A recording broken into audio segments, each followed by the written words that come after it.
Chinese President Xi Jinping on Tuesday met with U.S. Secretary of State John Kerry and Treasury Secretary Jacob Lew, who were in Beijing for high-level dialogue.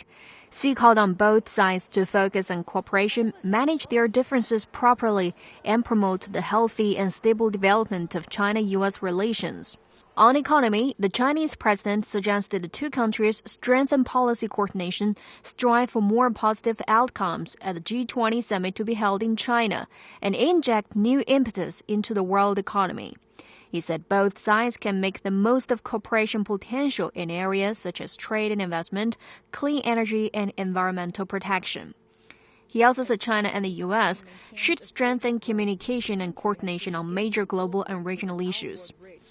When it came to differences, he said the two countries should respect each other's core interests and major concerns and settle problems through dialogue and consultation.